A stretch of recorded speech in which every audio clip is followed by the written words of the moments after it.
the next potential Prime Minister pretty much said, only I get to oppress you and your boss. Assalamu alaikum guys, and welcome to another episode of Smile to Jannah. Over half of the British people are suffering economically. Crime is spiraling out of control. Alcohol and drug misuse is on the rise. But the sheep will have us believe that the Polish builders and the Indian Deliveroo guys are the ones that are taking our jobs and are the root of the problem.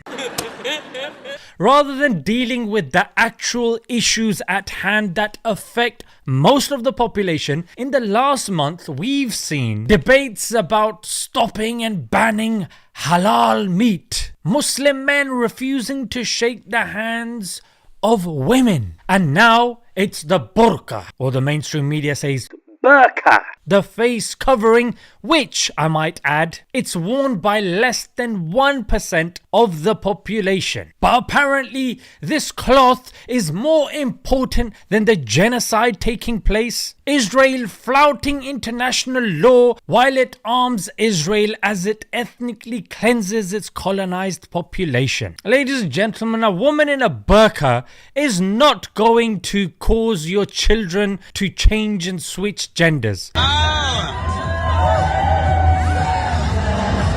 Send him 2-3 years Dagestan and forget. They're not gonna cause your fertility rates to go down. It's not changing the fact that you've got more dogs in your homes than you have kids. It's not causing an increase in drug and alcohol abuse. It's not causing an economic crisis. It's not causing your governments to fund and arm regimes that they on the outset disagree with. So we know that this is a distraction.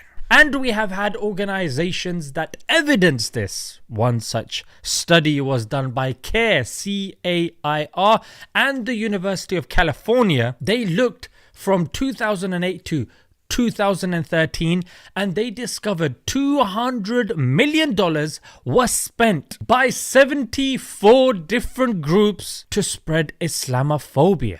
So let's get to the crux of the matter. The leader of the opposition, the Conservative Party, Kemi, what's her surname? Badenoch. What?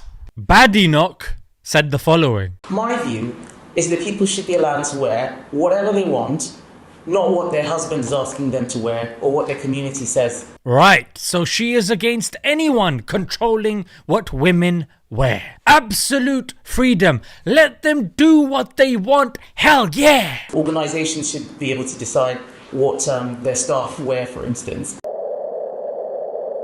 If you come into my constituency surgery, you have to remove your face covering, whether it's a burqa or a balaclava. I'm not talking to people who are not going to show me their face. Right, so the husband and the religion here, she didn't want to say religion, she said community, they can't decide. But who decides? Me, I decide, mate. And your bosses decide. You can't make this stuff up, ladies and gentlemen. Sometimes the hypocrisy, it's just too obvious. Back in the days, they would at least try and hide it. Now, it doesn't take much work to unravel it.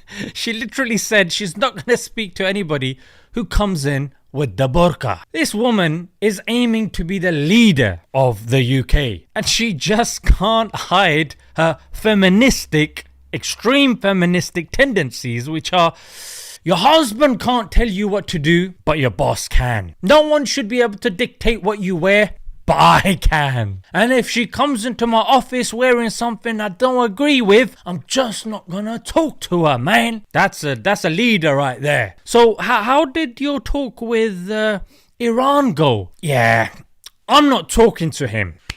Nobel Peace Prize right there, ladies and gentlemen.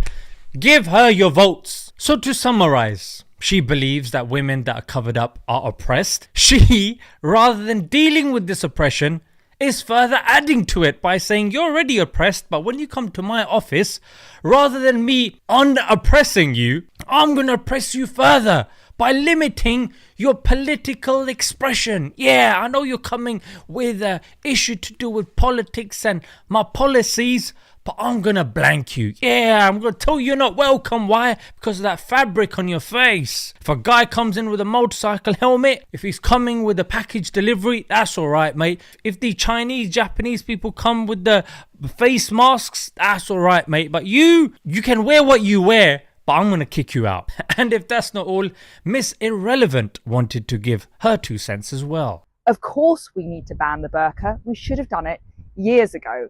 Yes, Suella Braverman, whom I think you agree needs to cover her face. Not because of religious reasons, just because of the happiness and the welfare of the people. I think that's probably going to be one of the solutions. If she goes around with her face covered, I think the world will be a better place. Not my sentiments, the sentiments of the viewers in fact. And after all, we do live in a democracy. So if enough people vote for Suella Braverman to cover her face, and this, what's her name again? Kemi Badenoch. What? I think that should be the petition. These women should cover up their faces. In fact, there should be a petition that they need to listen to the husbands as well, after all. So what are they going to do? Are they going to follow if there's enough people that vote for this sort of stuff? Who knows, ladies and gentlemen, who knows? Democracy, aka hypocrisy. Let's leave it there. Until next time, Assalamu alaikum.